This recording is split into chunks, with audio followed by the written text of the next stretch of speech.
আসসালামু আলাইকুম। শুরুতে জানিয়ে দিব আজকের গুরুত্বপূর্ণ সংবাদ শিরোনাম। হাদিকে খুন করে গণতান্ত্রিক রূপান্তর থামানো যাবে না, মাহফুজ আলম। প্রথম আলোর অফিসে হামলা ভাঙচুর, ডেইলি স্টারে অগ্নিসংযোগ। হাদির খুনিদের ফেরত দেওয়ার আগ পর্যন্ত ভারতের সাথে সম্পর্ক থাকতে পারে না, নাহিদ। ইসির শোক প্রকাশ এবং শুক্রবার দোয়ার আয়োজনের অনুরোধ ধর্ম মন্ত্রণালয়ের। ওসমান হাদির মৃত্যুতে রাষ্ট্রপতির শোক। হাদিকে সাচ্চা দেশপ্রেমিক উল্লেখ করে জামায়াত আমিরের শোক। শুনছিলেন সংবাদ শিরোনাম, এবার জানিয়ে দিব বিস্তারিত।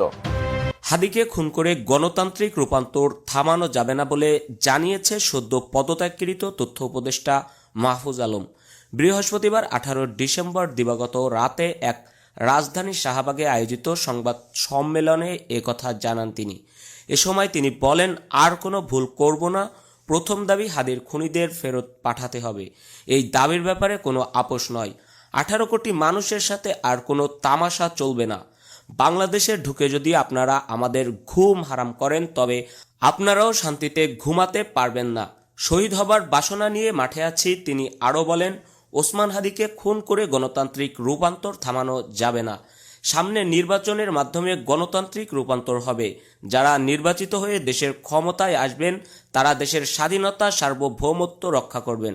আমরা জানি আমাদের মৃত্যু অবধারিত, সব জেনেই মাঠে আছি। একজন হাদিকে গুলি করে দেশে ভয় আতঙ্ক ছড়িয়ে ভনডুল করার স্বপ্ন আমরা বাস্তবায়ন হতে দেয়া যাবে না বলেও জানান তিনি। রাজধানীর কারণ বাজারে প্রথম আলো ও ডেইলি স্টারের কার্যালয়ে হামলা ও ভাঙচুর চলছে।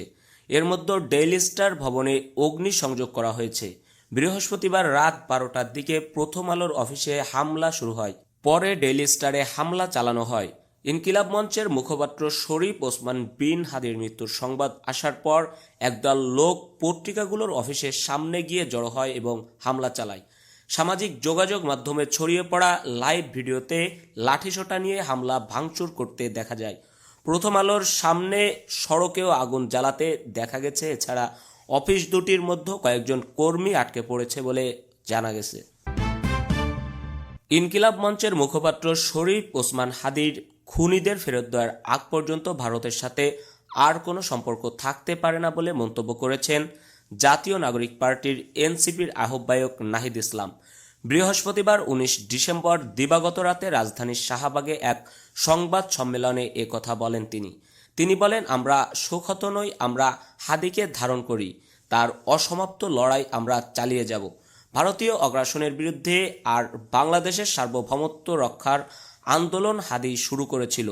1971 সালের পর থেকেই আধিপত্য কায়েম করার চেষ্টা করছে ভারত। আমরা এখন আর ব্যর্থ হব না। গণতান্ত্রিক দেশ গড়ার লড়াই আমাদের উল্লেখ করে নাহিদ ইসলাম বলেন, নিয়মতান্ত্রিক আর গণতান্ত্রিক উপায়ে আমাদের সংগ্রাম চলবে। শান্তিপূর্ণ উপায়ে আন্দোলন চলবে। যদি কারোর গায়ে গুলি পড়ে তবে প্রতিরোধ করা হবে। জুলাই আন্দোলনেও আমরা একই কথা বলেছিলাম। আমরা ঐক্যবদ্ধ হলে কেউ পরাজিত করতে পারবে না।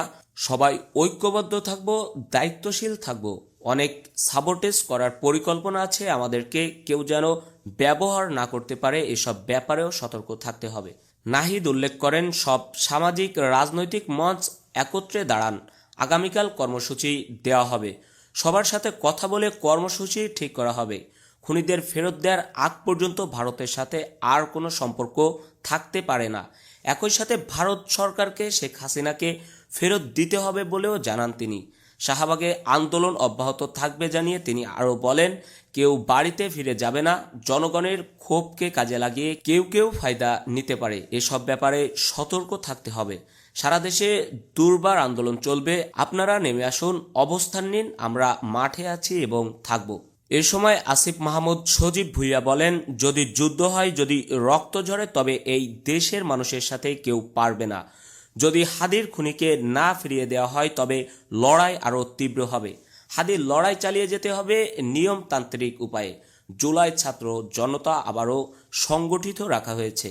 হাদির খুনিদের বাংলাদেশের মানুষের কাছে হস্তান্তর না করা পর্যন্ত লড়াই চলবে। ইনকিলাব মঞ্চের মুখপাত্র শরীফ ওসমান হাদির মৃত্যুতে শোক প্রকাশ করেছে বাংলাদেশ নির্বাচন কমিশন ইসি। শোকবার্তায় ইসি বলেছে, শরীফ ওসমান হাদি দেশের একনিষ্ঠ ও লড়াকু তরুণ কণ্ঠস্বর ছিলেন। তিনি যে সাহসিকতা ও দেশপ্রেমের পরিচয় দিয়েছেন তা অবিস্মরণীয় হয়ে থাকবে। ইসি গভীরভাবে শোকাহত হাদির বিদেহী আত্মার মাগফিরাত কামনা এবং তার শোক সমাপ্ত পরিবার, আত্মীয়স্বজন ও সহকর্মীদের প্রতি গভীর সমবেদনা জানিয়েছে ইসি।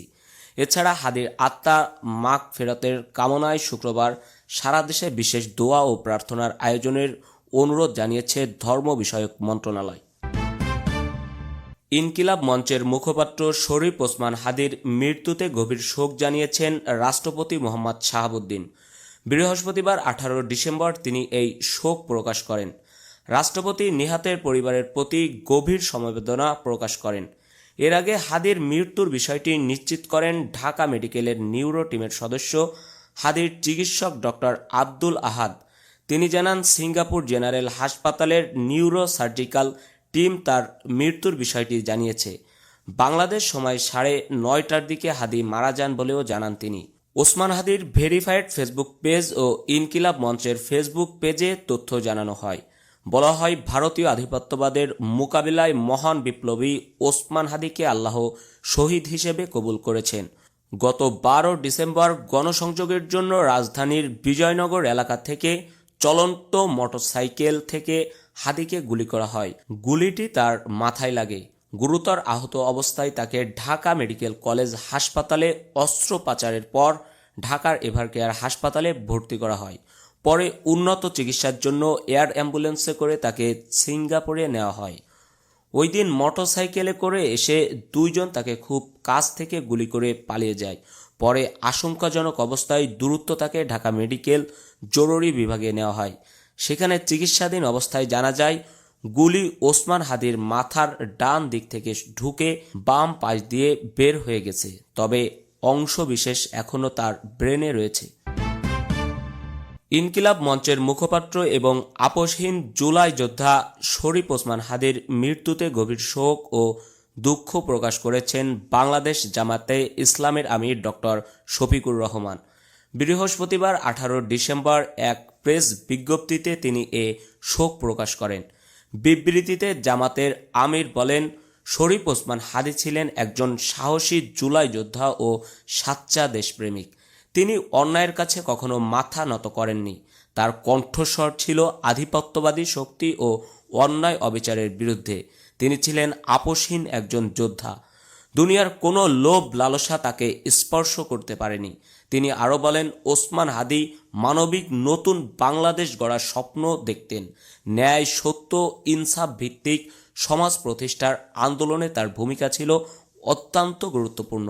তার শাহাদাতে জাতি একজন নির্ভীক কণ্ঠস্বর ও আদর্শবাদী যোদ্ধাকে হারালো। তার মৃত্যুতে যে শূন্যতার সৃষ্টি হলো তা সহজে পূরণ হবার নয়। তার বলিষ্ঠ কণ্ঠস্বর নতুন প্রজন্মকে ধারণ করতে হবে এবং দলমত নির্বিশেষে তার স্বপ্ন বাস্তবায়নে এগিয়ে আসতে হবে। মরহুমের বিদেহী আত্মার মাগফিরাত কামনা করে তিনি বলেন, আমি মহান আল্লাহর দরবারে তার রুহের মাগফিরাত ও শাহাদাত কামনা করছি। তার মাসুম বাচ্চা সহ স্ত্রী, শোক সন্তপ্ত পরিবার, পরিজন, সহযোদ্ধা ও শুভানুধ্যায়ীদের প্রতি গভীর সমবেদনা জ্ঞাপন করছি। পাশাপাশি আল্লাহ তাআলা যেন তাদের সবাইকে এই বিরাট শোক সইবার তৌফিক দান করেন সেই দোয়া করি। এর আগে হাদির মৃত্যুর বিষয়টি নিশ্চিত করেন ঢাকা মেডিকেলের নিউরো টিমের সদস্য হাদির চিকিৎসক ডক্টর আব্দুল আজাদ। তিনি জানান, সিঙ্গাপুর জেনারেল হাসপাতালের নিউরো সার্জিক্যাল টিম তার মৃত্যুর বিষয়টি জানিয়েছে। বাংলাদেশ সময় 9:30টার দিকে হাদি মারা যান বলেও জানান তিনি।